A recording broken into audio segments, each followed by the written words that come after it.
রাজ্যের বাইরে থেকে ওসিআইসি এসপি ডিজিপি এনে বসাতে হবে, নইলে বাংলায় ডেমোক্রেসি এস্টাবলিশ হতে পারে না। সবচেয়ে বড় কথা, ইসিআই বেঙ্গলে উপর নজর দিতে শুরু করে, এটাই সবচেয়ে ভালো পয়েন্ট।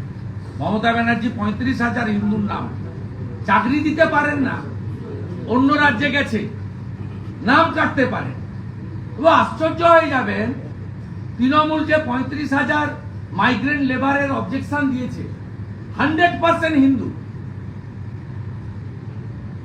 একটা অন্য কমিউনিটির নাম দেয়নি। ভাবতে পারেন এদের মাইন্ডসেটটা কোন জায়গায় গেছে?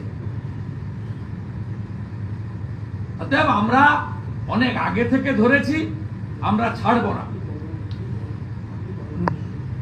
এই পুলিশ আধিকারিকদের দিয়ে ভোট নয়, কনস্টেবলদের উপরে, এএসআইদের উপরে আমাদের কোনো নেই। ওরা ভোট করলেই করতে পারবে, শুধু নির্দেশক বদলে দেয়। এদেরকে রাজ্যে এক জেলা থেকে অন্য জেলা করলে হবে না, এদেরকে ভোটের সময় রাজ্যের বাইরে পাঠাতে হবে।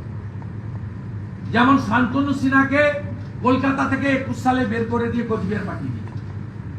এদেরকে রাজ্যের বাইরে পাঠাতে হবে, আর রাজ্যের বাইরে থেকে ওসিআইসি এসপি ডিজিপি এনে বসাতে হবে, নইলে বাংলায় ডেমোক্রেসি এস্টাবলিশ হতে পারে না।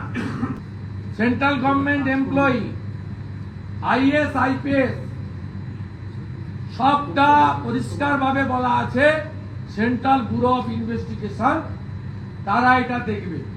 আমরা প্রশ্ন করেছিলাম ইসিআই কার অর্গানাইজেশন, ইলেকশন কমিশনারের প্রতিনিধি বলেছেন ইউনিয়নের, মানে দেশের অর্গানাইজেশন। যদি দেশের অর্গানাইজেশন হয়, তাহলে অরুণ গোড়াই যে এফআইআর, এই এফআইআর এ স্টেট পুলিশ কেন ইনভেস্টিগেট করবে, কেন সিবিআই ইনভেস্টিগেট করবে না? আমরা দায়িত্ব নিয়ে বলতে পারি, এই 120টা ডিস্ট্রিক্ট ম্যানেজার যারা আছেন পিএসসি থেকে পাঠানো হয়েছে, এরা ছোট ছোট টুলস, ছোট মেশিন এদেরকে ব্যবহার করা হয়েছে। এরাও দায়ী, আমি বলছি না, ক্লিন চিট দিচ্ছি না। এদেরকে ব্যবহার করেছেন এসডিও এবং ডিএমরা।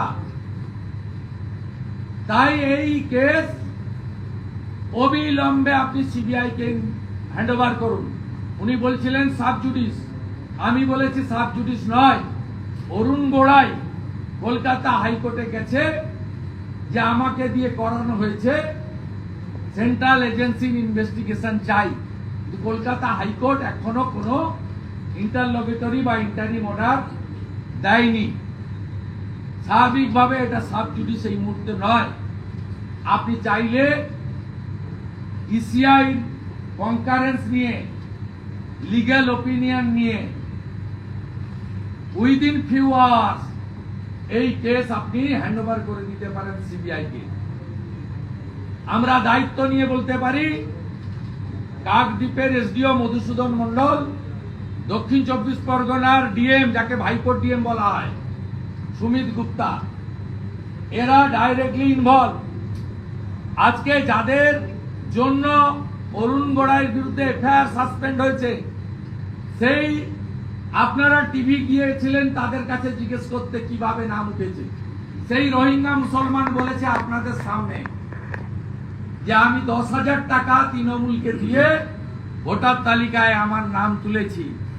ইতিমধ্যে আমরা খুশি, রানাঘাট চাকদাতে যে বাংলাদেশি লোকের ভুয়া এপিক কার্ডের কেস সামনে এসেছে, সেই কেস এনফোর্সমেন্ট ডাইরেক্টরেট নিয়ে নিয়েছে, যেহেতু ফরেন মানি ট্রেল হয়েছে হেমা অ্যাক্টের আওতায়। এটা আমরা চাই, যেহেতু উনি বলছেন, এটা আমরাও বলছি, হ্যান্ডবুক পরিষ্কার, it's a central government organisation.